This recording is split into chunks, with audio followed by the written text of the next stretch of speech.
I have been sold a dream, a very big one that I've been working on for the past around 5 years. But now it's finally time to let it go and to move on. I haven't actually bought anything, it's just the expression. In a recent video I talked about why I'm starting a new channel, this one, A.L.I.V.E. If you want more context about that, I suggest that you go and watch that one right after you finish this one. But the short story is that, yeah, I felt very restricted on my old one. This video is not related to that one, it's about why I'm starting from zero, building a company. Before we go actually into what's happening right now, let me give you some context because the story is quite long. So back in 2018, I started my career in tech as an automation developer, and I managed to grow very fast, but I also slowly realized that if I wanted to achieve my dreams of financial independence, I couldn't rely on just being an employee. Just as a side note, I wanted to achieve financial independence early in life, not by the time that I retire. That one is possible just with a salary and good financial habits, but in my case it was different and I wanted something much bigger.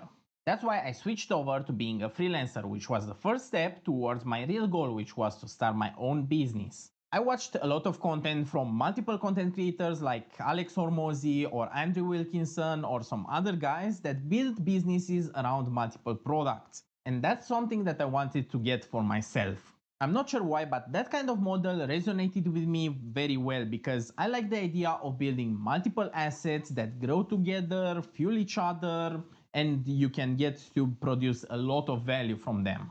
That's how I reached the idea of starting a venture studio, an entity that builds products and then spins them off into separate businesses.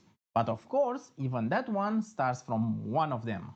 I knew that I wanted to build a product, but I didn't have a good idea at the time, so that's why I also started investing into businesses, in startups that had their own products, just so I can learn from them. And at the same time, I was also building my freelancing business into an agency. Over time, I managed to grow that services business into something quite big. At one point, I was working with like 25 different people on multiple projects, and I also got inquired about my investing skills. I had bigger investors than me reach out in order to get my opinion as someone with a background in tech on their own projects. I can share a lot about those, but just know that at one point I was managing projects that were worth north of 7.5 millions of dollars. Eventually, sadly, I realized that I can't scale that service business beyond a certain point. So instead, I decided to shut it down, only leave a few clients of my own as a freelancer, and instead focus on building my own products. Because now I finally had some ideas. So for the past 3 years, I continued being a freelancer, managing some of the big projects that I was talking about, investing, and also launching 7 products of my own. Something else that happened during the same time as that transition was the fact that I started to create content because I realized that if I wanted to scale beyond a certain point, I would have to build a personal brand. Creating content, especially financial education content, was something that I wanted to do for a long time. There's a reason for that in that other video that I talked about, go and watch that one. But previously I lacked the resources. Now instead, or back then, it was finally the time. Then 3 years went by pretty quickly and nothing happened besides me gaining a lot of weight. None of the projects that I worked on reached what I like to call critical mass, the point after which I know, yes, this is the thing that I need to focus on. I did get users, some paid customers, and some media attention. I even got invited to talk about what I'm building on a podcast. But nothing was really that significant. At least not anything up to my standards or that could push me towards the financial independence that I was looking for.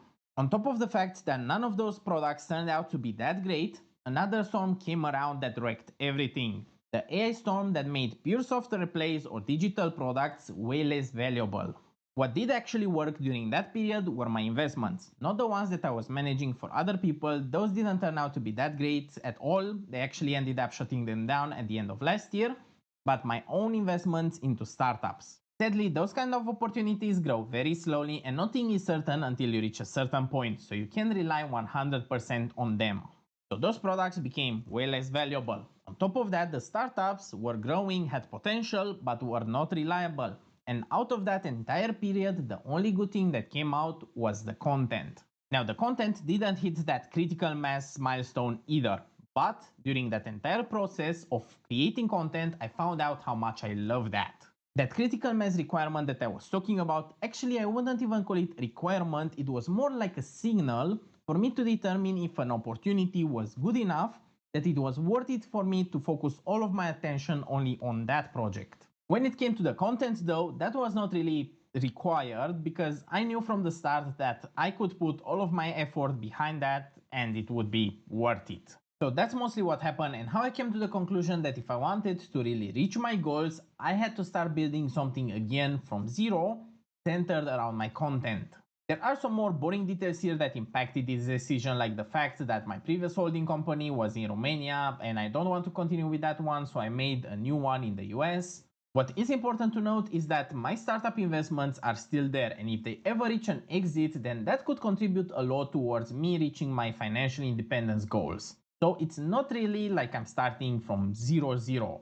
On top of that, I do carry on with me my skills, my network, and so on. So it's just starting on paper from zero. Everything that we do in life stacks on itself and eventually it can grow into a big advantage. It compounds. I even have some friends that call me compound man because I keep insisting on this concept. So that was the plan, start over from zero, but there were some prerequisites before, because despite the fact that the things that you do keep stacking on themselves, there's also some baggage that you carry with you. In my case, it was those apps that I've launched and that were still active, because those carried with them a maintenance requirement and also some costs. So if I really wanted to move on and start from zero, I had to get rid of those. And that's what I've been working on for the past 3 weeks. I managed to get rid of everything except for one app that's still active, which is a link in bio tool for content creators like me that I'm still keeping around because I believe I can build something on top of that with my content. But of course, I did make sure to move it to the US entity. There are no costs associated with keeping it active, and also there's no maintenance required in the foreseeable future.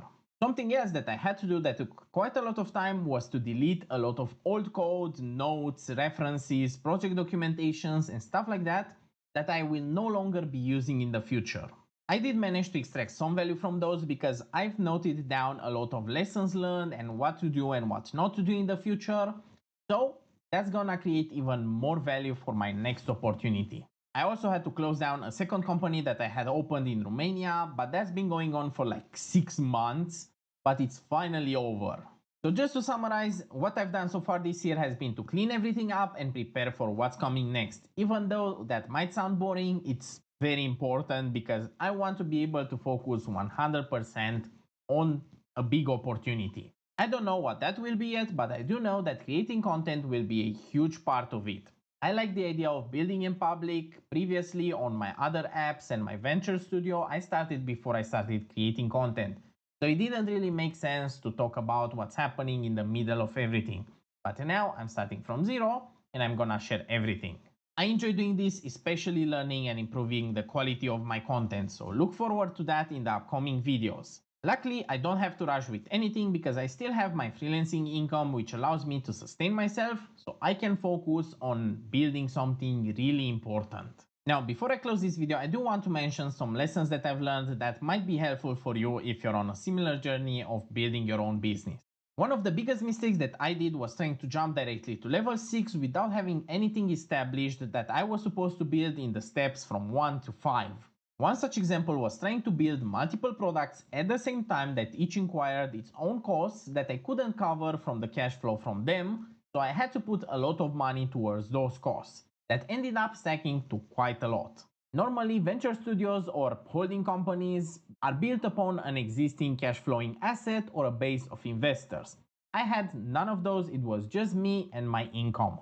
At one point, I was purchasing domains before writing a single line of code for a project that I wanted to build, and 20 of those can be quite expensive.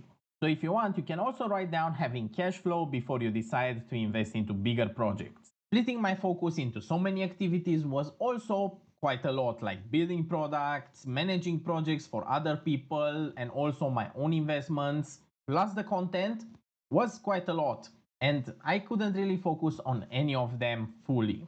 That's also caused by how my mind works, so I can't fully fix it, but I know now how to channel it towards something constructive.